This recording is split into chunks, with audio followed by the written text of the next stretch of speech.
Hello,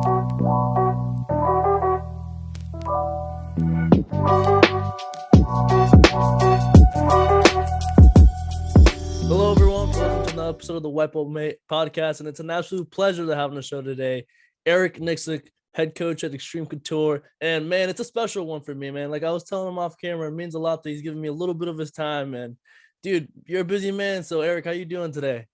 I'm doing well, man. We're just gearing up for sparring here in a little bit, so I got a little time, so it's good to be able to chat.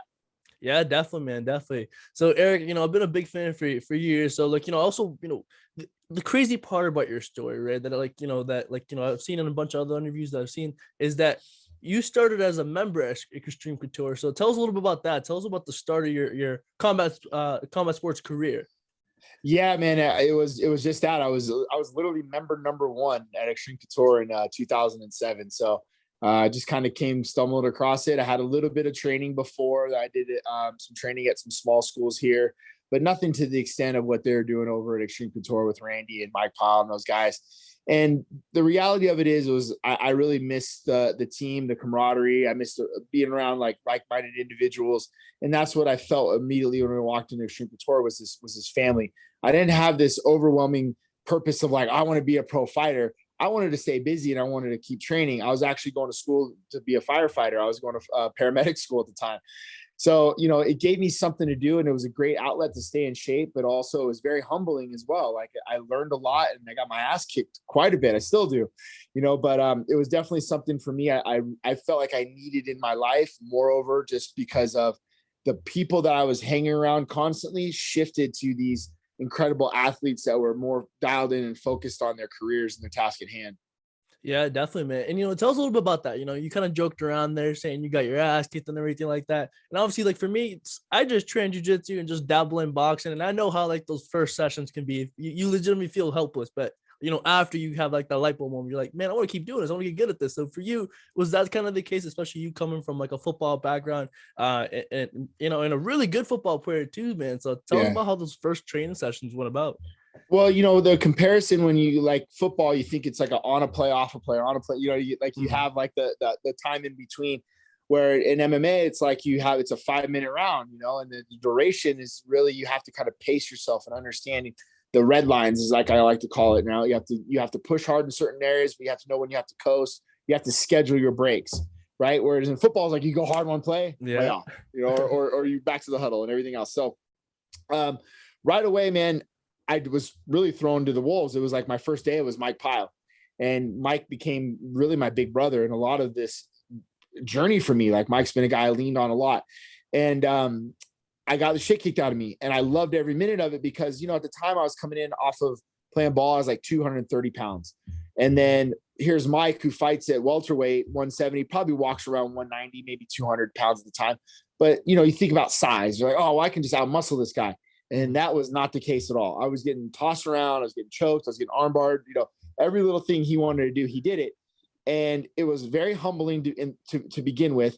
But I started to understand like this is very much like playing chess. And there's so much more to this than I really don't know. And it was like every day I wanted just to come and train with Mike or Jay Heron. Mm-hmm. And then, and I was a quiet, humble kid. Like I just came in and did my work and got the shit kicked out of me. And they were like, hey, come back tomorrow. And maybe I was just too dumb to know that I was just being a punching bag. But the reality of it is I needed to have that time, if you will, to kind of cut my teeth and understand the sport. And it was a trial by fire, man. Like I loved every minute of being in here. Some of my fondest memories are training with those guys back then. Yeah, man. And definitely as time goes on and like you're kind of getting like a sense of like, you're like feeling good in there. Like, did you ever get some of your past teammates, like from, let's say from football or like past friends, you're like, hey man, you gotta come up and try this? Or it was just kind of at that point, you're like, hey man, this is my path and they're never going to join me in this path with me. There was a couple guys that like, so Josh Berkman and I played ball together at Dixie. Josh was a little bit younger than me. But Josh was an animal, so Berkman jumped right over into MMA and started fighting right away. So, we had like MMA in common, but my goal was to never be a pro fighter. Like my goal was to get on the fire department. So I was training every day, or I was going to school every day, or I was training at night, or vice versa, and then kind of filling in the gaps. But it really, I needed something to do with my time in between school and work. And this was it, man. So I'd get here in the morning. I'd be here like 9 a.m. I'd train and practice all the way to about noon. I'd go to school from noon on, and then I'd go to work at night. I'd work like the swing shift at the bar and come back and do it all over again. So for me, man, it was just like there was a couple football players here and there. Some would come in, but more just they'd stay up with me like, hey, what are you up to, man? Like, oh, I'm training. Like a lot of the guys I played college ball with, I still talk to because I watch the fights. So like, yo, keep me up on whatever else is going on. So moreover, just to keep that connection. Yeah, definitely, man. Yeah. And just to kind of touch upon that, like that you said though, right? Like you said that, this was never the path for you. You were just kind of keeping it as something that, is a hobby, stay in shape. So like, what changed? I mean, what was the point that kind of like you went from, wanting to be a fighter to like, being a head coach to the heavyweight champion of the world, man. So, what was that moment? I got hired on by two fire departments out here. I got hired by City of North Las Vegas and City of Las Vegas. They did a joint test. I got hired by both. So when I was in college, when I was up in Reno, I got in a fight, and the fight got me kicked out of school. Well, that fight was no longer on my record, but it was on my arrest record. So I talked to the chief, the hiring chief. I said, hey, do I even put this on my record or on my background? And he said, put it just in case you don't want to lie. Right. But it ended up being what I got disqualified for because I was arrested for a battery. It got dropped to disturbing the peace. It was a fight in the dorms. It wasn't that big of a deal. But at the time, if you think about it, I was number 2 out of like 5,000 people testing. So, I mean, if anything comes up, you're going to get eliminated. So at that point, man, I was lost. I didn't know what I wanted to do. I didn't know where I was going to go, what career path I was going to take. And then Randy offered me the opportunity to take over the gym. He said, hey, our gym manager is going to move on. He was actually coincidentally going to become a cop. And he said, I think this would be a great position for you. So I said, okay, I'll do it. And that was 8 years ago. I took over as the gym manager at Xtreme Couture. Man, that's awesome. And then, man, look to where it brought you today, man. Like you said, like, the coach to that, heavyweight champion of the world, coach to Dan Ige that I've seen that, you're about to corner his, 14 or 15 fight, which is, awesome just to even see. So, yeah, man. So definitely just, talk about, like you said, you talked about getting to the point that, you were the gym manager. Can you tell us a little bit about the point that you're like, okay, I think coaching might be in the cards for me too. When was that moment that you're like, okay, I'm gonna dabble in this? Well, I got a coaching position at Xtreme in 2009, I believe. It was like almost about a year and a half of me just being a member. And what happened was it was like I was, obviously training a lot. I was excelling in the grappling. I was learning and understanding. And then something happened with the coach. And it was like, hey, E, can you coach this class? And I said, yes.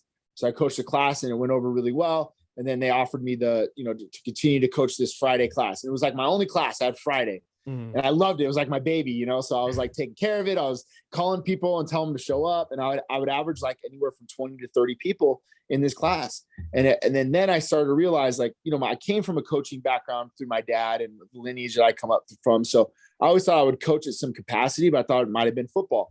But this was really, I started to learn how to love MMA. I learned how to like understand how to coach and understand the nuances of really small side. It was just grappling, And then as I started to grow, then Ray Seffo gave me my first opportunity. The first time I ever was a head coach was for Ray's last MMA fight.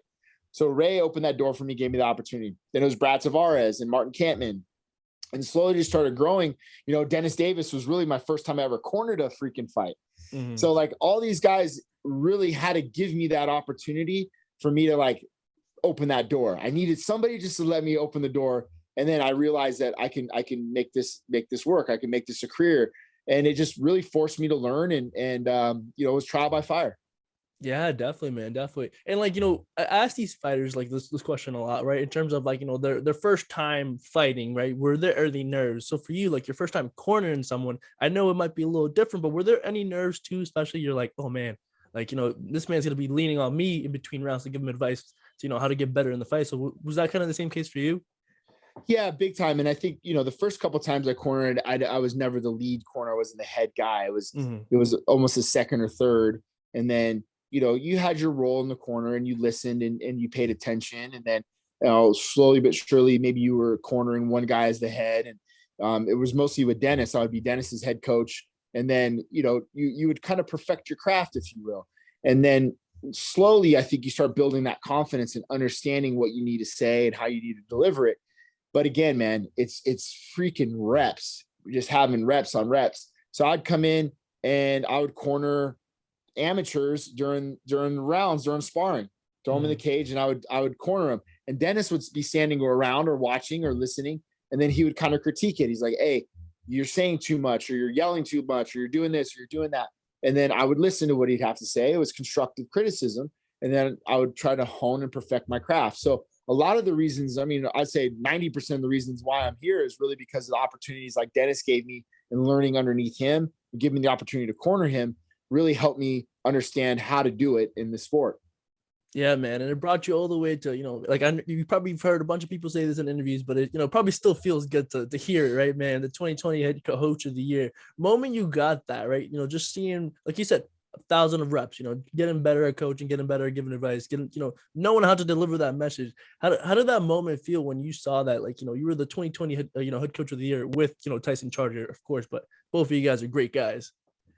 Yeah, well, for one, like, it felt really good to win it with Tyson because me and Tyson are very close. We've been on this journey together, and we've been on that rise together, and a couple guys that were always like on the road, and we'd see each other in the workout rooms or training sessions. We always gravitated to one another. So I winning it with him just felt that much better, and then the reality for me, to be honest with you, it was a lot of justification for the time away I am from my family. So it was nice to get that award to make them, they know I'm successful, I'm doing good things, but it was nice to bring that home, and they get to see where my hard work's going, and the rewards that we're getting by, winning fights and doing big things. And hey, Dad's gone again this weekend. Well, I'm glad it's paying off. So for me, it was more like just sentimental for my family.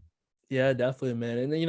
And especially in this year, man, you're in one of the biggest fights of the year. Obviously with Francis Ngannou and against Ciryl Gane, and it was a real competitive fight, man. And I was watching in your interview with Brendan Fitzgerald, and it kind of seemed like you were kind of foreshadowing it, right? Like the toughest fight will be that first defense. So like, tell us about that fight a little bit, man. So like, especially knowing that Francis was going in there with that knee injury and everything like that, like, how were the nerves, and how was the feeling in the locker room before that fight and throughout?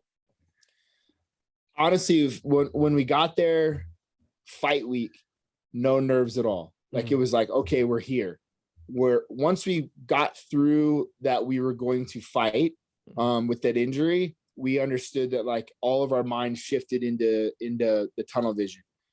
But the weeks before, crazy, bro. Like, I was losing sleep. I was freaking out. I'm like, this is pull out. This is not good.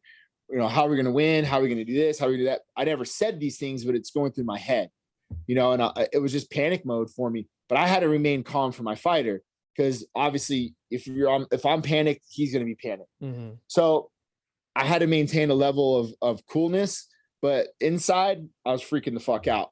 And then when we got there fight week, the deal was, he was going to see the doctor on Tuesday, the moment we landed, and the doctor was going to make the decision if he thought it was a good idea to fight or not. Well, we didn't get to go in the room. We were all at a restaurant. So we go to pick up Francis. He's like, we're fighting. I was like, all right, yeah. Like, there you go. The car. Yeah. I'm like, all right, yeah, we're driving. I was like, so what the doctor say? Like, is your knees okay? And he's like, oh no. He said, no, I shouldn't fight, but we're here now, so we're fighting. Man, like, what a savage. I was like, fuck yeah, dude. Like, I'm in, bro. Like, it's on. So I did not, like, my mindset, my everything stayed on straight tunnel vision.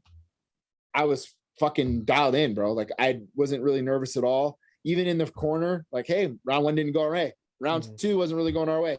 I still felt like we were going to find a way to win that fight. And it was just finding that opening that I needed to do. So I would just want to remain calm and, keep everyone calm in the corner. Usman was freaking out, but he was great. Yeah. But yeah, for the most part, man, it was, I knew really Randy prepared me for that a long time ago.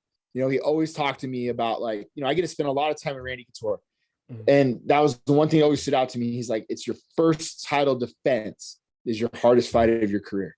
Hardest fight of your career. Not many people get to be a champion, but he goes, it was the hardest fight of my entire life was defending that belt. So he put that in my head, and I want to make sure that I exuded that to the team. Like, hey, we got here, but the goal isn't just to get here and to win the belt. The goal is to defend it, retain it, keep it, and have a long career and be listed as the #1 heavyweight to ever do it in MMA history. That's what we want to do. Definitely. And then you kind of think, in that 5 round, especially like, a bunch of people, right? They always saw Francis as this like, knockout artist and this and that. And I've always heard you in a bunch of other interviews saying like, hey, man, Francis got other tools in the back. Francis got other tools in the back. So do you think, like, in a weird way, even though like, the knee injury, it was kind of a bad way to go into the fight, it was kind of a blessing in disguise, kind of be like, hey, guys, like, look, Francis is more than just a knockout artist. Like, his grappling is no joke. Because Ciryl, he was having a tough time to get, getting off the bottom. Yeah, and that was, by design. We always wanted Francis to understand that we can't rely on being a one-trick pony. And his striking has evolved. His striking has gotten so much better. But we also can add these other tools in case we can't find that knockout blow. And we can nullify guys. We can put guys on their back. We can ride top position. We can get into the top side half, which at our gym, we don't call it top side half guard. We call it half mount. So it's an advantageous position for us to be in and inflict damage. So it's credit to Francis, really. I mean, we presented him with a menu, and it was like, you can order whatever you want from this menu, but I'm telling you, there's a path here that if you do all these little things, there's nobody that's going to fucking stop you, bro. You're only going to get better from here on out. And he put in the work, he put in the time, and believed in the process. Yeah, definitely. I mean, and then that's why, like, he's the savage that we said, earlier that he was. And, I've seen the video of you posted and, you go into his backyard and you guys are still holding pads. So, like, how's Francis, spirits been since, obviously getting that surgery on that knee? He's always an optimistic person, so I would go by the house and bring him something, or I'd take him to the doctor's appointment. But so we'd be hanging out, and his mindset and his perspective is always spot on, man. It's like, hey man, how you feeling? How's that knee feeling? He's like, man, it doesn't feel good. It hurts. Da, da, da, da. But then he'd be like, but it hurt a lot worse if I fucking lost, if I didn't win that fight or whatever. He goes, so it doesn't hurt too bad. Cause like, he'll check himself, and he'll remind himself like it could be worse, and that's what I love so much about Francis, is really his perspective on things. Yeah, that's awesome, man. That's awesome. So, Eric, once again, like I said earlier, man, I really appreciate the time. And I feel like I'm taking a little bit too much of your time. I know you're a busy man, but no, you're good, man. We got another 10, 15 minutes. You're fine. All right, we're good. We're good. Just gonna make sure, because I don't want to be that guy that kind of makes the interview go a little longer than it's supposed to be. No, you're fine. I got to like 2:30, so you're good. I appreciate that, man. Appreciate that. So, Eric, another thing, that I like asking a lot of fighters, a lot of people that come on here, especially, what are their goals for the year, goals for 2022? And I know it's a big, big question, but like, I feel like it's always cool to hear, people's different goals for, they set up for the year, especially successful people like yourself. So for you, like, what are your goals for 2022? Man, it's a great question. And obviously the beginning of the year was huge, was to defend the belt. But for me, I think it goes a little bit deeper, and I want to try to get fighters that are maybe on the cusp, or fighters that are like just in the show. I want them to realize their full potential. And what I mean by that is, I'll give last year for an example. 2 fighters that really stand out to me was Taylor Gordado. She was working, she's been a fighter at our gym for years.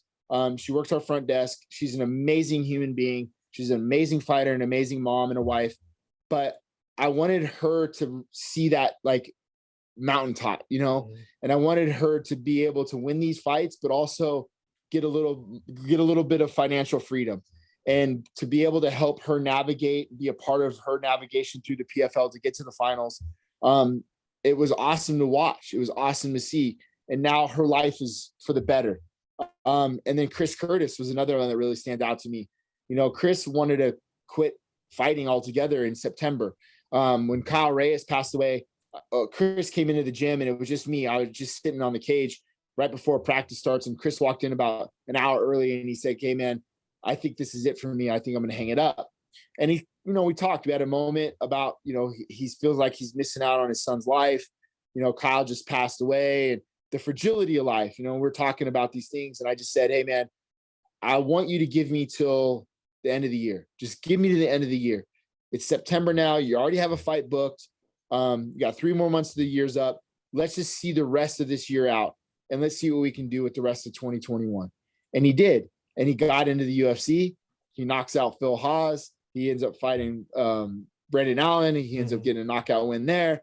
He ends up getting a $50,000 bonus, and his life is now better, right? And that's, I think for me, like when you talk about the goals, I want to help these fighters achieve something to where we can leave them better off than when we found them. Mm-hmm.